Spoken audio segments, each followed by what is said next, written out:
кој го прекрши уставот и законите со објавувањето во службен весник на законот за јазиците со кој албанскиот јазик станува и втори официјален јазик во Македонија. Ова е дилемата која денеска се обидуваат да ја разоткријат самите актери во случувањата.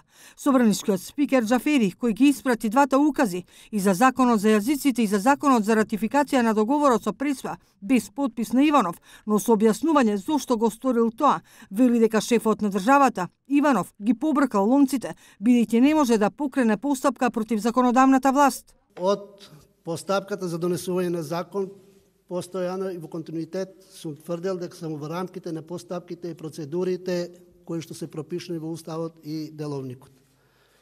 Според процедурите, Уставот не го испочитува председателот на државата и со тоа може да се смета дека од таа страна е направено прекршување на обврските што произлегуваат од Уставот и со тоа злоупотреба на службена должност, односно функција, со актот на непотпишување на указите за прогласување на законите. И во тој контекст, според членот 8 од Уставот, основни вредности, односно темелни вредности на уредувањето во Република Македонија е поделба на властите во законодавна, извршна и судска власт. Впрочем, председателот на државата му припаѓа е дел од извршната власт и истиот не може да се меша во надлежности на законодавната власт како највисок орган во Република Македонија и со тоа фактички он не ја исполнува својата обврска. За Иванов и спикерот Џафери и директорот на службен весник Мартин Костовски треба кривично да одговараат бидејќи го прекршили Уставот. Ја повика меѓународната заедница да се произнесе дали поддржува вакво носење на закони. Доцна синоќа имавме можност да го видиме вистинското лице на владината коалиција на СДСМ и ДУИ која себе си се смета за проевропска. Објавувањето на законот за употреба на јазиците и на законот за ратификација на спогодбата од Преспа во службен весник без подпис на указ од председателот на Република Македонија се противуставни. Со доставувањето на овие два закона во службен весник е прекршен член 75 од Уставот на Република Македонија, додека објавувањето на законите е направено незаконски и представува основа за кривично гонење. Стои во писменото соопштение на Иванов.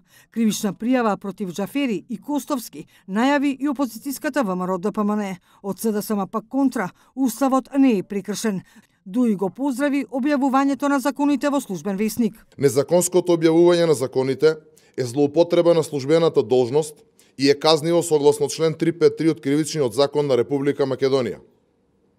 Ова дело не застанува за година или две, за да може сторителот да биде амнестиран од кацарска судството на Зоран Заев. Согласно Уставот, односно член 75 став 3, доколку во второ читање со потребното мнозинство во собранието се донесе законот, Ѓорги Иванов е должен да го потпише законот. Дополнително во Уставот, став 52, председателот на собранието треба да го објави законот во службен весник, доколку во собранието при второ читање е донесен со потребното мнозинство. Нелегитимниот председател кој што е во заминување има само уште 2 месеци во неговата канцеларија, го потпишува само прогласот на законот, а не законот. Законот се потпишува од страна на председателот на Собранието на Република Македонија. Прочитајте ги законите, прочитајте го Уставот, прочитајте го Деловникот и објавата на законот за јазиците заедно и со законот за ратификација на договорот помеѓу Македонија и Грција во службен весник е целосно согласно законот. Во рок од 6 месеци законот за употреба на јазиците треба да се реализира. Со него се предвидува во институциите на централно ниво, како во собранието, владата, судските органи и другите институции, како во пишување, така и во зборување, да се користи јазикот што го зборуваат 20% од граѓаните на Република Македонија.